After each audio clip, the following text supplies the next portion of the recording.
All right, so it's Monday morning here. We're at the local John Deere dealer, as you can probably see the sign. So this job is a holdover from Saturday. So I got a call. I was on call Saturday. I got a call. It was like, I don't know, 11:30. That this machine is a 644K that no forward and reverse.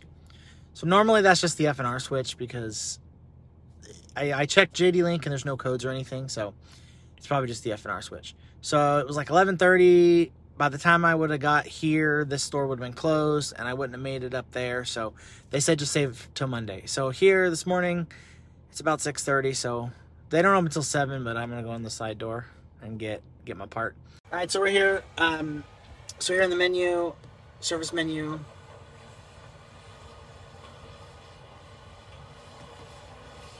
And then, whoops, we went too far. You go down to, or you go to diagnostics. F&R selector, and it's right here, main F&R. See how it says N for neutral, forward. So it's reading now, right? You see that? But once I start it, it stops reading. Well, now I can't get it to fail, but it just failed like a couple seconds ago. But now it's working fine. So let me keep messing with it. All right, so it's pretty straightforward. There's 3 screws here. There's 3 screws on the other side, and then there's 2 hex screws right here. And then it just comes off, and then there's an electrical connector. So it's pretty straightforward. So here's all the wires. Here's the wire connectors.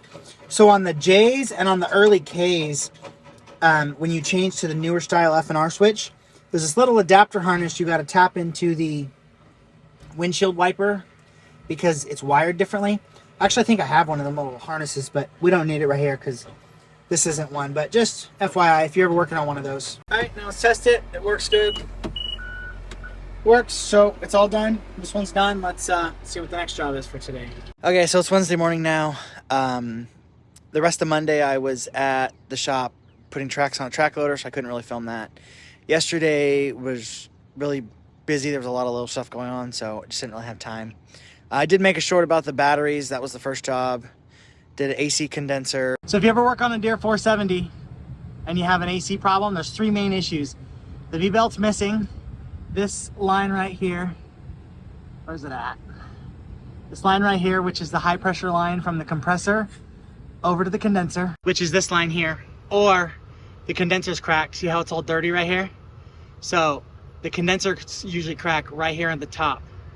So this one needs a condenser. They all kind of do that right there. So that's the 3 main problems if you got a Deere 470 with a 13.5 John Deere engine in it. So basically a final 4. Condenser replaced and the dryer. Just charging it.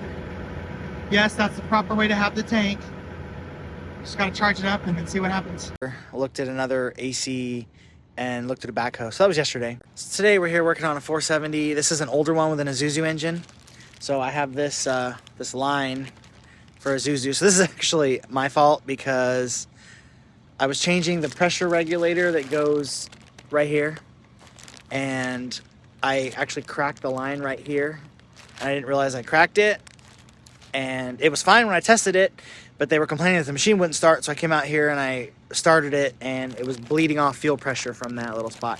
So I guess I cracked it and didn't realize I cracked it. But I got the line, and I got all the little fittings, they're like banjo bolts, and then the little gaskets. So this doesn't look like it's too hard. Part of it you can't really see, so let's get up there and see how bad it is. I'll put a video. I took a clip yesterday of it running with the leak, so I'll put that in.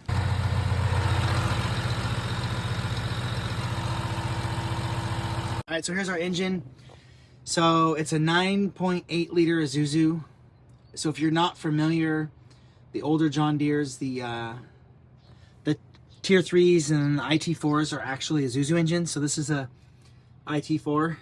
And then the Final 4s have Deere 13.5s in them.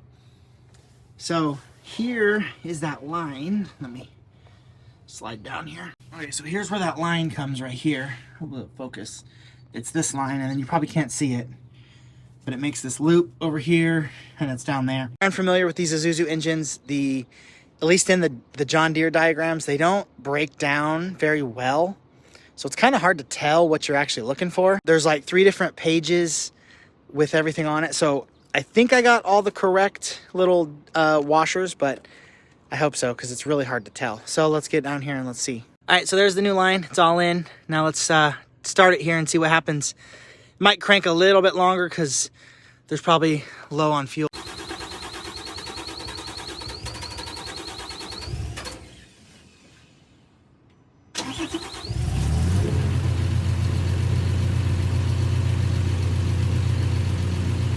All right, that one's done. I got to do the write-up for it and then fill out my time card and then go to the next job, which I think I know where the next call is, but I don't know yet because things change. So let's figure out where the next call is.